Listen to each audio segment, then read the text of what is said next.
Salut. Joey dit bonjour. Bonjour.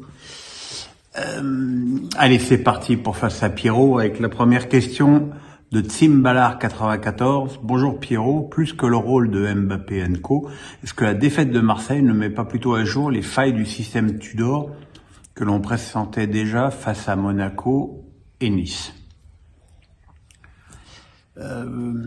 J'ajouterais même les failles qu'on a vues en Ligue des Champions, c'est-à-dire qu'effectivement, dès que l'opposition monte en face, le système de marseillais, qui est quand même un système à haut risque, enfin c'est tout un paradoxe Marseille, parce que c'est une équipe qui prend énormément de risques et qui joue avec peu d'éléments offensifs.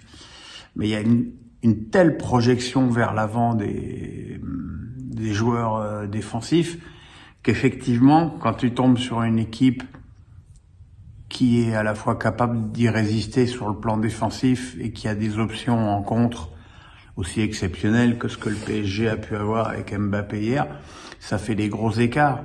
Et il n'y a pas de secret de voir que Monaco a fait match nul là-bas alors qu'ils ont eu des occasions pour prendre 2 voire 3 buts d'écart en première mi-temps, que Nice a gagné, que Marseille a gagné, que Tottenham a gagné, que Francfort a gagné. Donc voilà, c'est un système formidable pour battre les équipes plus faibles que soi. Et comme des équipes plus faibles que Marseille, on peut dire qu'il y en a en gros 17 sur 20 en Ligue 1, bah, ça suffit pour être en Ligue des Champions. Allez, une autre question. Benoît Bouchera me dit « Salut Pierrot, Paris a 8 points d'avance sur l'OM et 10 sur Monaco. Et Lens, à ton avis, le titre est-il joué ?» Oui, je pense que 8 et 10 points, on reverra plus Paris. D'autant que j'ai regardé le calendrier. Alors, autant le mois de mars du PSG est pas mal, hein, avec Rennes, Lens, Nice. Autant les 6 derniers matchs du championnat, Paris rencontre que les derniers au classement.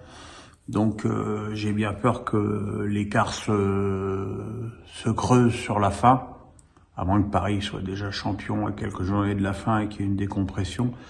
Mais voilà,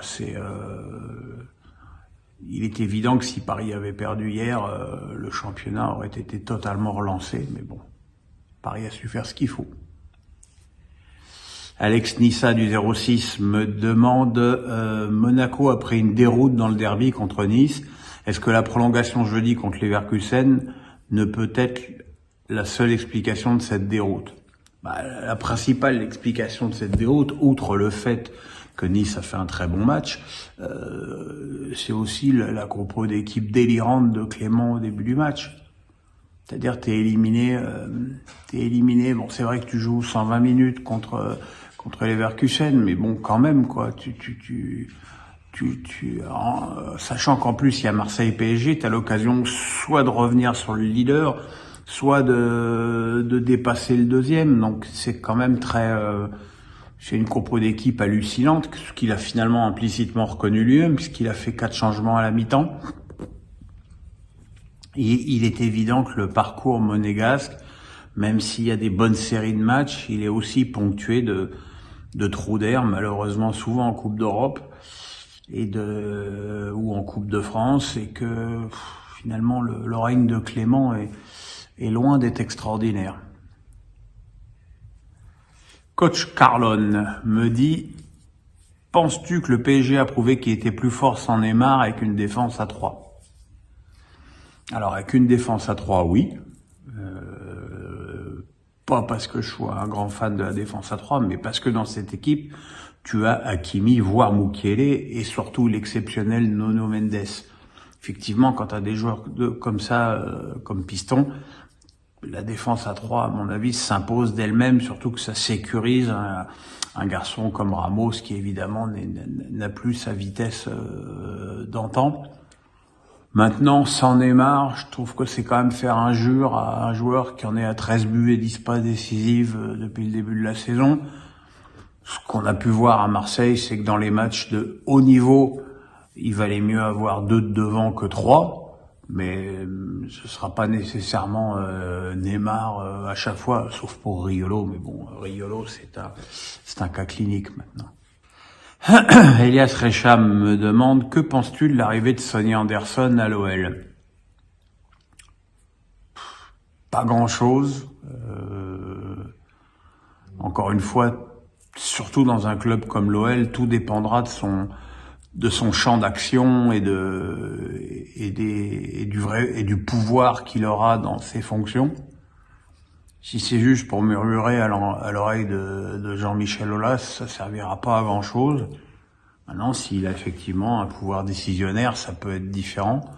Maintenant, quelles sont les capacités de Sonny Anderson dans ce genre de fonction? J'avoue que je ne le sais pas. Mais voilà, ça fait plaisir aux supporters parce que c'est un grand joueur du club, mais bon, pas plus emballé que ça. Alex Nissa du 06 me dit: Marseille qui a sorti le PSG au tour précédent de Coupe de France. Est-ce que ce serait une grosse réception si l'OM ne remportait pas la Coupe de France cette année? Il est évident que vu ce qui reste en Coupe de France, même s'il reste Lyon et Lens, Marseille me semble tout de même être le grandissime favori de cette coupe. Surtout, comme je le disais dans la première question de ce face à Pierrot, Marseille me paraît supérieur à Rennes et à Lens. Donc oui, je pense que Marseille a une occasion inespérée de meubler un petit peu son palmarès. Coach Carlon, again, me demande: le foot féminin a incontestablement besoin d'aide. Est-ce bien de vouloir sortir ce genre de déclaration pour l'ensemble? Les déclarations, mis à part Wendy Renard qui a précisé sa pensée dans RMC, il n'y en a pas eu. C'est Katoto, Diani et Moroni, elles disent juste qu'elles se mettent également en retrait de l'équipe de France. Je lis beaucoup qu'on compare ça à Iniesta, mais ça n'a rien à voir, quoi. Ce sont des joueuses qui refusent de venir en équipe de France tant que le staff sera en place. Et c'est pas des joueuses mineures. Wendy Renard, on parle quand même d'une joueuse qui a 147 sélections et qui a toujours tout donné et qui a quand même en club un palmarès monstrueux. Donc mais en même temps, moi, je suis pas étonné. Ça fait des années qu'on sait que entre Diacre et les joueuses, ça ne va pas du tout. Il y a eu d'abord le fait que quand elle arrive, elle retire le brassard à Wendy Renard, ce qui est quand même une drôle d'idée.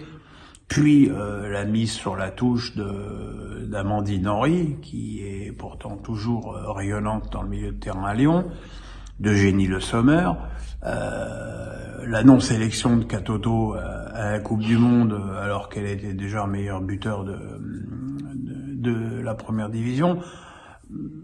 Le passif est terrible, sa com est terrible. Déjà, elle est aimable comme une porte de tôle ondulée, et voilà quoi. Alors pour ce qui est de Diani et Katoto, je pense aussi que le fait que Amraoui ait été rappelé en équipe de France est un élément à charge en plus. Mais de toute façon, il y a un COMEX mardi dont l'utilité première est de savoir si Noël Le Graët va démissionner ou pas. Mais de toute façon, le cas Diacre sera forcément étudié. Et je vois pas comment la fédération peut la maintenir à la tête, à moins qu'on se dise c'est pas la République des joueurs ou des joueuses d'ailleurs, et on va repartir avec d'autres joueuses. Mais dans ce cas-là, c'est affaiblir totalement une équipe de France qui est, et là je suis totalement d'accord avec Wendy Renard, qui aurait pu faire beaucoup mieux sur les dernières phases finales qu'elle a disputées. En tout cas, moi, je suis totalement du côté des joueuses et les curés qui disent non, le sélectionneur, quand le sélectionneur est mauvais, on le jette.